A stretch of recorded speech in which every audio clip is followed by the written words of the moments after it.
Good evening and welcome to King Arena. My name is Andrew Pitkin alongside Nate Stein, bringing the Wheaton Thunder Sports Network broadcast produced by Sunrise Communications. Tonight we have the Wheaton College Thunder and the Augustana Vikings.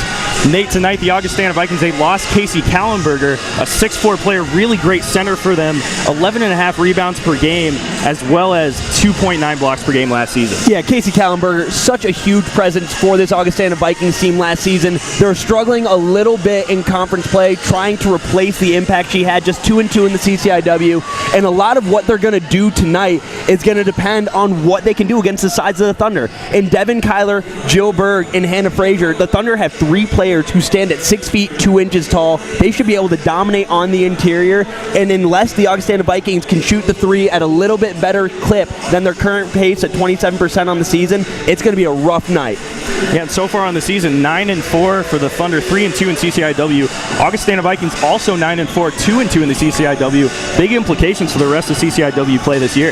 Yeah, 100%. I mean, the Illinois Wesleyan has been incredible this season on the women's side of basketball. They're sitting at the top, undefeated in CCIW play. The Thunder and the Vikings both sitting at 2 losses, and there's our chaplain having a little bit of fun on camera for us. But yeah, back to the CCIW, it was 2 teams with 2 losses sitting at 3rd and 4th place respectively. A win here in head-to-head is a huge tiebreaker, going to have major implications as you go to the end of the season. Our fearless leader, Chaplain Blackman, we appreciate that gesture to the camera and his fandom for this team. And we're going to send it over to the media desk for the national anthem and the starting lineups. I'm Andrew Pitkin alongside Nate Stein. So a foul there on a Gumbiati. I sure didn't see much. Looked like he just kind of held his position. Either way, coming the other way with another free kick for Carthage. Puts it in the box. Going for the bicycle kick there. And now headed into a dangerous position. And a side volley to the bottom right corner, just under Billcomb's outstretched left hand.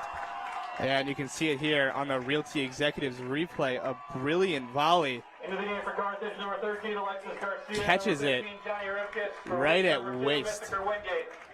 Right at waist level. A beautifully timed and struck volley to the bottom right corner. Absolutely incredible. So the Redmen so close to halftime, 7:37 left in this half. Able to strike again. They get the hard-earned goal by the injured number 24, Esquivel, in the first 10 minutes of the game. And just now, a fantastic side volley goal for the Redmen. And the Thunder down 2-0 the same way they were just this last Saturday as Woodfin dribbles that one out of bounds.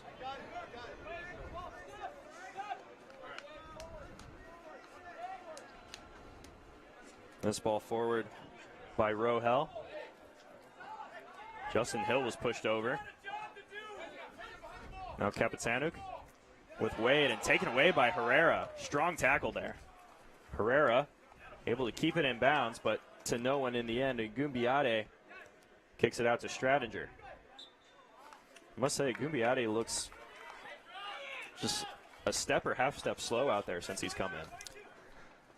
Yeah, exactly. He is a player that played a lot last season, was a real impact player for this Wheaton side. Came into the season, the first game had to play a red card suspension, so he couldn't play. And ever since then, he's started a few games and gotten into a lot of other games, but hasn't really been the distributor and facilitator that he was last year. And the Thunder are just really in a tough position at this point. As you hear, Kevin Mahoney scored that goal. Because if they play those short passes on the back line, these Redmond forwards are too quick. They're going to get to those balls, but their passes aren't crisp enough for those skip passes across one of their own teammates. So they got to fix one of those things, probably the crisper passing. As this one's in for Mahoney, saved by Biddlecombe with the thigh. Yeah, really nice save there from Biddlecombe. A reaction save. Saves Wheaton from going down 3 in this game late in the first half. Well, man, how was Biddlecombe off his line that quickly? I mean, just as quickly as the ball had landed at Mahoney's feet, he was right there. Excuse me, that's number 15, Rimkus. This ball played down the right line, but Paul behind it. Rimkus giving chase. And Paul plays back to Biddlecombe. We got the official word that Mahoney was responsible for that beautiful side volley goal. It's his third on the year, which brings him in a tie for the lead in goals for this Carthage side.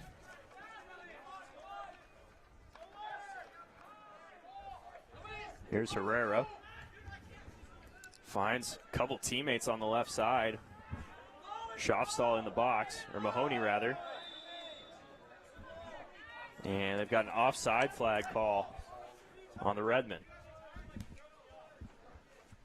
So Carthage, you see it. You've got distributors on that back line, and then every one of the forwards and wingers is trying to push that Wheaton Thunder back line back. And quite frankly, I don't think that Coach Doman really cares if they get a couple offsides calls, because he knows there's a couple where they'll push the Thunder defenders back and be able to have a pretty clear shot at goal. And it's causing a wide gap between the Wheaton back line and the Wheaton attackmen. Here's Green. He's free on the right side. Low cross into Wade. Has the left foot shot, but too high.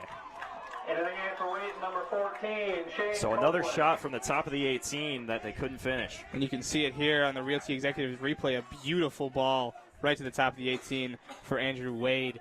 You see him use the left foot, and it soars over the top of the goal. He's frustrated with himself, as that's his first significant chance in the last few games, and he squandered it. So Wade, with 3.5 minutes left in this first half, is taking a break. Into the game is Shane Copeland. Went to Olathe East High School from Overland Park, Kansas. It's actually my hometown. Pitkin's neck of the woods. Yeah. We love that. Plenty of friends that went to Olathe East High School. Great soccer program there. One catch there from Justiniano. And Copeland had a goal against Lake Forest in that 4-1 victory.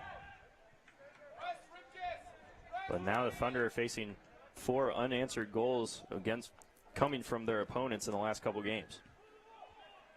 Yeah, and as you talked to the Thunder players outside of the games, they were very confident coming into conference play.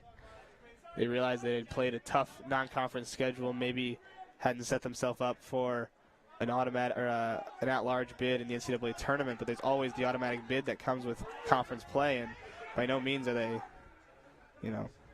out of contention for that. But at this point, they're not playing strong enough in conference play to expect to make the playoffs even. Right, unfortunately for their first 2 games, it seems like they're playing in some of their worst form for the whole season. Exactly, because as you mentioned earlier, they had that great win against Lake Forest, and then 2, close losses to ranked teams and perennial powerhouses in the nation. Kapitanek plays in across with his right foot, gets it to Wingate, has a shot. Again, too high.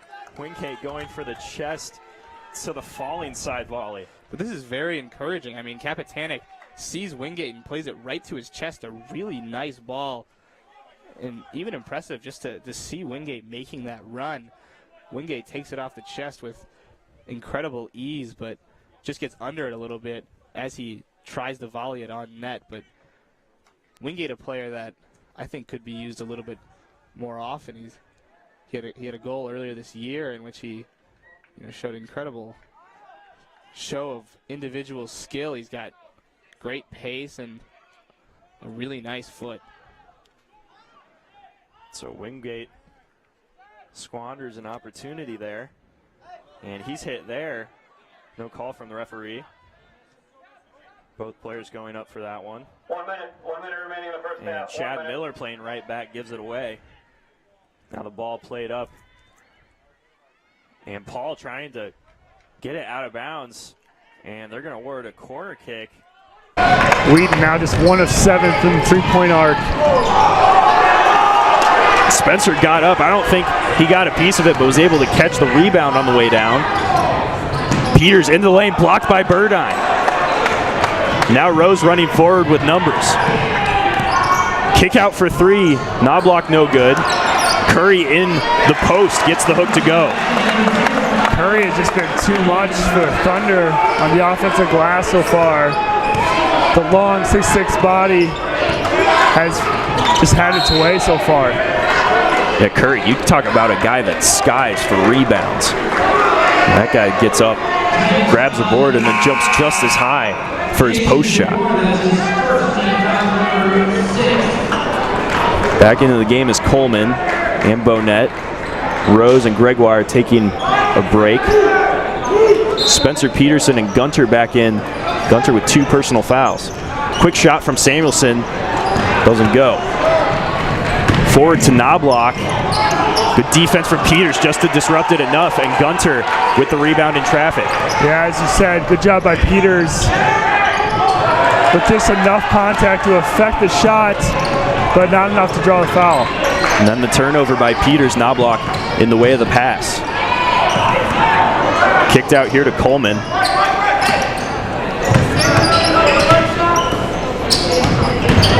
Now Bonnet, and tipped away. Peters makes up for it. Quam going forward on Coleman. Knobloch there as well, had it tipped away, and then Peters going up. He's fouled by Coleman. Kind of lucky there. Fortunate for Quam that the ball was tipped and he was able to find Peters cutting the basket. Peters has really struggled from the line, just shooting 26.7% so far from the season. Yeah, we saw him working on that right before the game began. That's exactly where you want to see a player like that as he hits the first one. Understands that's the aspect of the game that he needs to work on the most right now, and he's doing it. Yeah, he can make his free throw shots. He just struggled early on. He's got a good jump shot. Hit a three-pointer in the last game as well. That one doesn't go for him.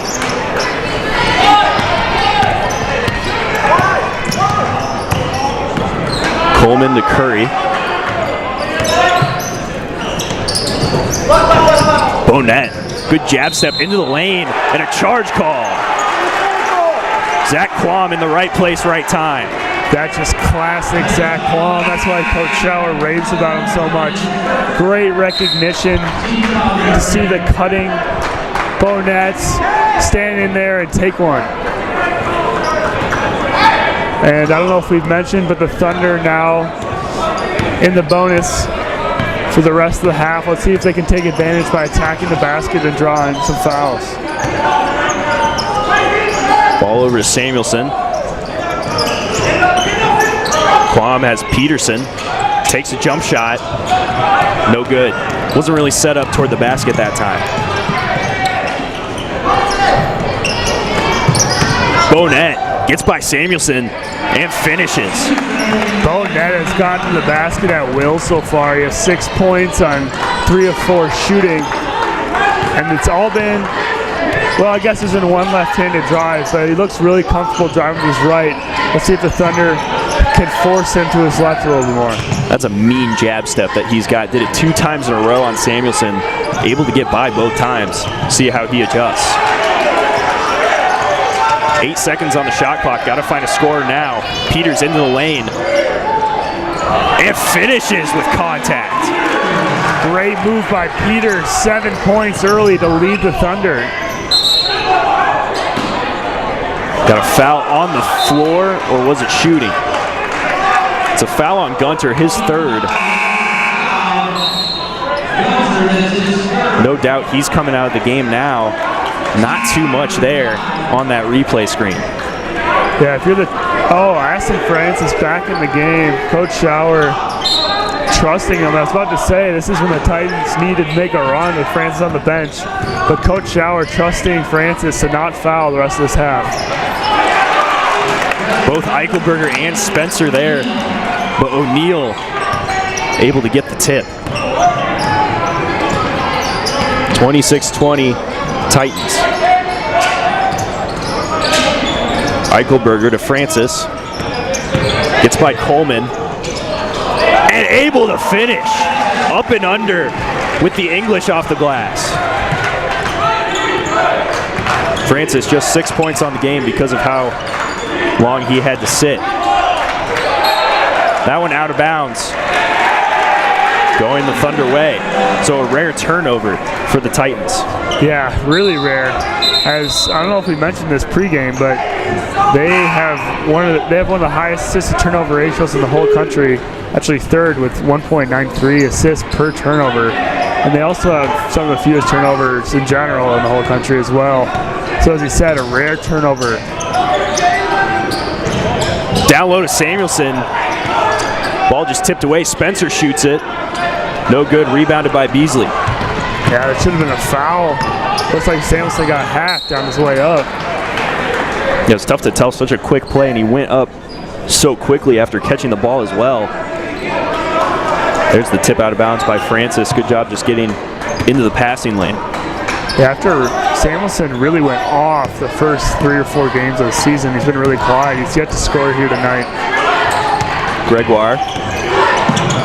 Rose on the back cut and the finish. That's just classic Titan offense. Screens of back cuts. They're always moving. They work really well as a unit. Here's Eichelberger. Now Samuelson. Blocked away by O'Neal. And good pursuit by Rose.